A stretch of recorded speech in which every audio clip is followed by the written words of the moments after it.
that meetings the week of the 12th would still be okay, right? That's not getting too far down the road for you guys? It isn't, it wouldn't be for us, but I don't know the answer to that in terms of the overall financing schedule. Your financial advisor, Mark, might have a concern that that's getting out too far. I mean, that works for us. But. Well, my question being is that if the documents aren't out until the end of next week with the revised plans and, you know, with 11, 12 different entities to sit down and meet, if you're doing some meetings that first full week in November, you know, I don't see that you can get to all of those that first week in November, so you would be going into the second week of November, which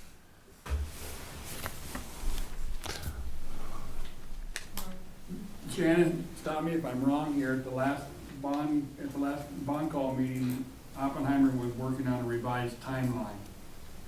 After their discussions with Peter next week, I would imagine that would really take shape, and we would be able to let the group know by the time we get the business documents by the end of next week, when or what that timeline is and when they need to meet with you guys. So I don't think there's an answer for it tonight. I think we have to talk to the bond folks and to Oppenheimer and kind of get our head around it.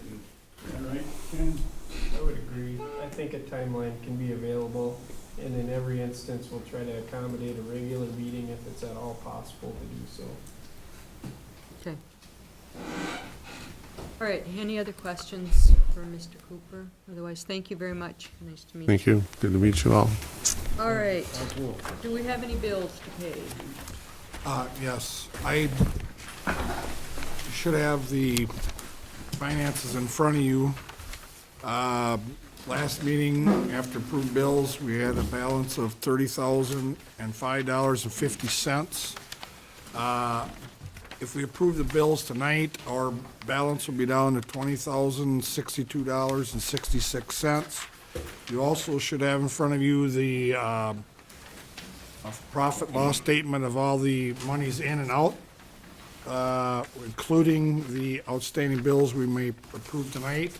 I did also put in there the advertising expenses from June 1st to date, and the bills to approve are the back page. Our four bills, CCG Consulting Services for $5,200. Kenny and Graven for 29 hours of legal fees for $44.95. Huban Publishing, 2 ads for $87.84, and Hub Publishing for $160. A total, those 4 bills are $99.42.84. Make a motion with pay 'em. Is there a second? Any discussion? If not, all those in favor say aye. Aye. Opposed? Motion carries. All right, moving on to the marketing report. Madam Chair, Yes. with this budget the way it is now, do you think we should suspend advertising till we get these new business plan in place? Because we're gonna have added costs for, We have suspended it. Okay. We sent this thing out to newspapers, and we were supposed to bring a revised budget to you tonight. We do not have it. Okay. We just aren't doing the advertising. okay, thank you. All right, is there a marketing report? Or was that it? No.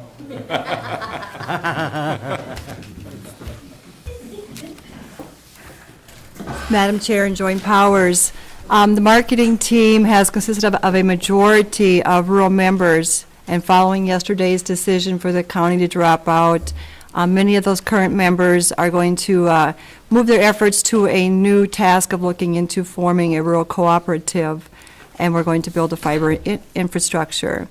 And I'm asking that the Joint Powers Board consider appointing new members for that marketing team.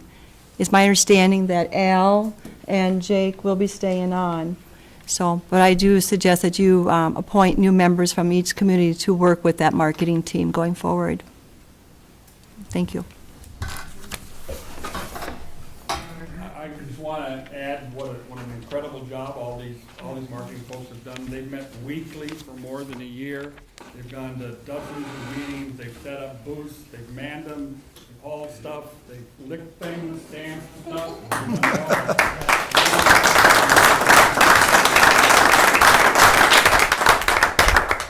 And the city should thank them because it was their enthusiasm that gave this project its energy, and it's the reason that the cities are here today, ready to go forward.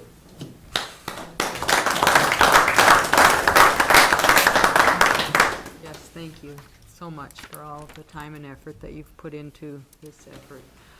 Were there recommendations or volunteers? We'll talk about it, we'll bring it back to the board. Okay, all right. And then the coalition? Who's gonna speak for the rural coalition?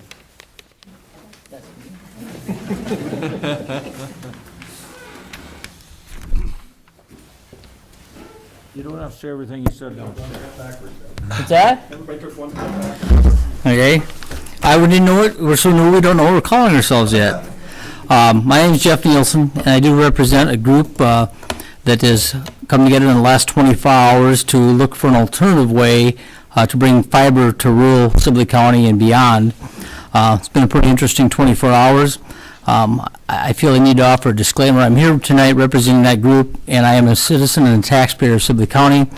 My day job, I work for many farmers in Sibley County as a manager of a large local cooperative, but I am not here representing United Farmers Cooperative tonight.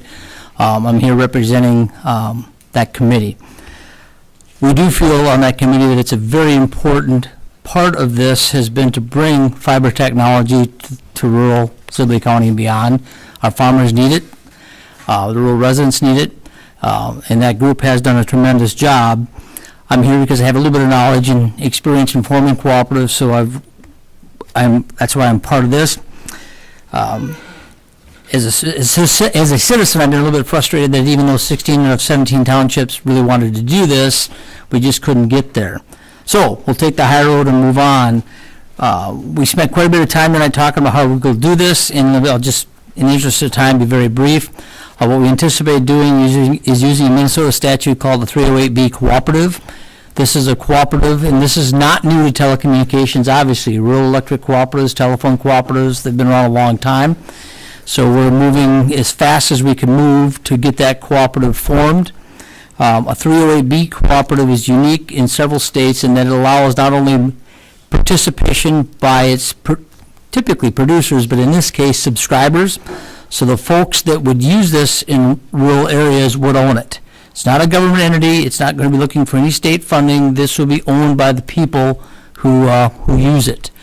The 308B cooperative statute also allows outside investors to participate if they choose to participate. So it's an eyes wide open transaction. Our objectives then is to come together as a group to provide the capital and build a system to build out the rural areas. We would anticipate trying to form a relationship then with the RS Fiber Group so that we could still act as one unit, connecting the cities and the towns together. It wouldn't make a lot of sense to have two different operating entities.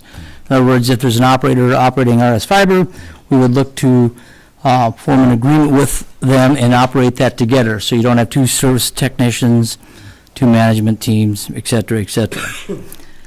Really, all we're here tonight is looking to the Joint Powers Board for your support in this. If we're able to get this pulled together and raise the capital, which will be part of we will not have access most likely to revenue bonds as you would have, because this would be a private or cooperative entity. But if when we get this done, we would like to know that there'd be support from this group that we could join in with it and run as it would have before. It's just that this will be cooperatively owned, so it'll be different. I know you've been here a long time, so that's really the long and short of it. We're going to be working as fast as we can over the next coming weeks to get the cooperative formed, figure out how we're going to get the base capital and move from there. So I guess we're just looking for your support and what your thoughts are. I do believe you have our support.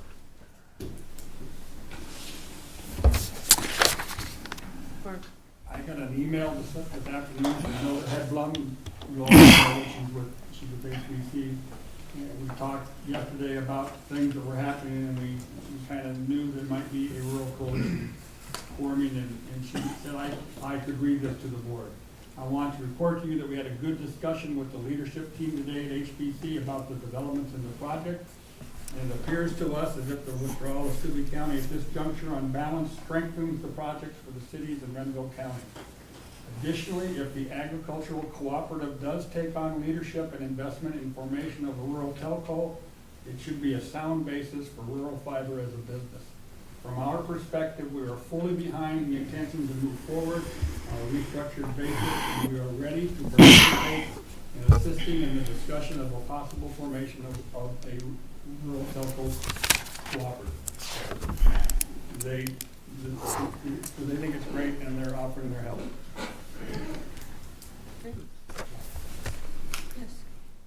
Is there any chance that you could spill over into Renville County if there are farmers interested, landowners? This will be owned by the membership, so we would anticipate spilling over into whatever counties want to participate. Fabulous. They're no better. Oh, Just cash. Thanks so much, yeah. Madam Chair? Yes. I might add, we had discussions with Doug about this opportunity, and he said that a presence of RS Fiber would strengthen their initiative and also bring additional revenues to ours. So he said it really would be a win-win for both sides. You had made a comment, and I was thinking too about, didn't we have a question when we were talking about doing something with Hutchinson? And working public and private, and how that works, doesn't, and, With the city of Hutchinson? no, with that, Jerome Telco, The operating. Oh, Yeah. with being a With member the- of their yeah. broadband BVD. visions? Yeah, Broadband Vision or something, and So what are you asking? Well, yeah, are there legal issues?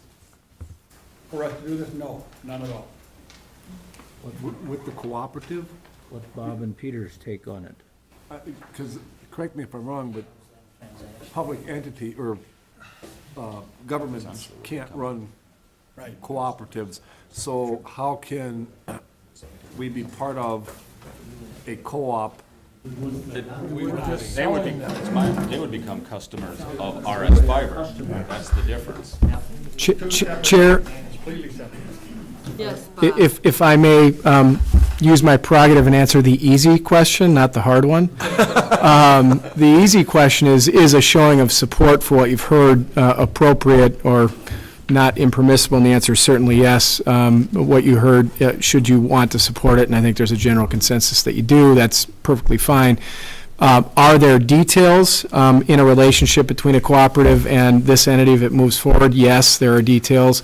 Do they raise legal issues? Yes. Insurmountable ones at this point, knowing as little as I know? No, not at all. But certainly there are details that you'd have to address in any interconnection arrangement between a cooperative and this entity. I don't see a reason that couldn't be worked through, though. Great, thank you. Yeah. If I could just clarify, I would anticipate this being we've only been at this about 18 hours. I would anticipate this being an arm's length transactional relationship. In other words, this cooperative would own its own network.